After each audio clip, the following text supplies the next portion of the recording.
distinguished guests, dear friends, good afternoon and greetings to you all. When I sat down to pen this short message, my thoughts immediately became very vivid. 1 year back, as a child, I visited the concentration camps of Auschwitz-Birkenau. And still, after so many years, I clearly remember the somber feeling as soon as I set foot there, and the cold. Cold is the feeling I remember most strongly, together with a desperate feeling of emptiness and sadness, which accompanied me throughout my visit despite my very young age at the time. Auschwitz-Birkenau, together with all the other concentration camps all over Europe, stand as evidence of the depths of depravity to which human nature can descend. The moving narratives shared by the survivors who spoke about their terrible ordeals ensure that present and future generations will keep their memory alive, and more so, to make a strong commitment never to repeat such atrocities again. Survival testimony has always been crucial in keeping alive the memory of a unique episode of human cruelty. The courage and mental fortitude of those who have borne witness to the murder of 6 million Jews has played a vital role in helping to inoculate European societies against the virus of anti-Semitism. Today, most of the eyewitnesses have passed away.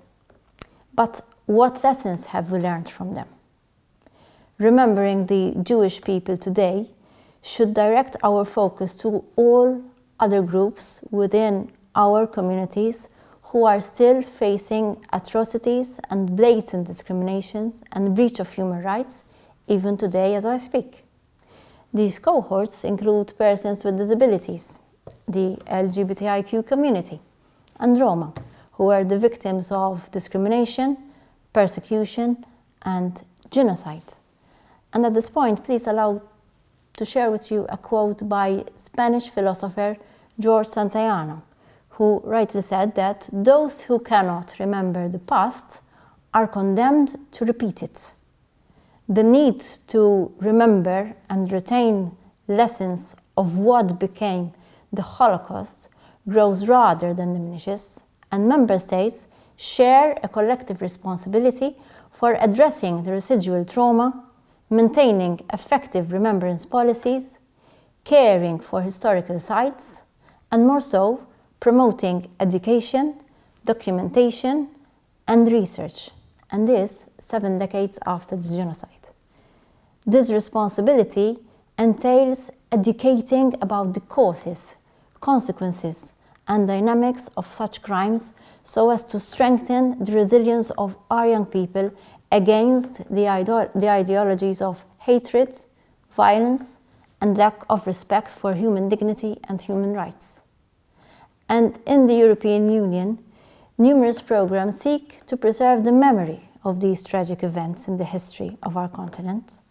And since 1995, the European Parliament has adopted resolution drawing attention to the obligation to remember not only through commemorations, but also through education.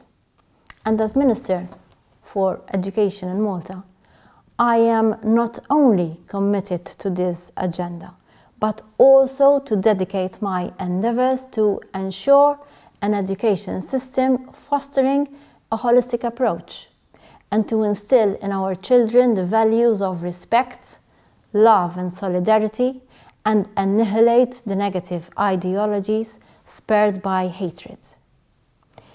Lessons are to be learned, and we still have much to learn, and that is why this annual remembrance still occurs.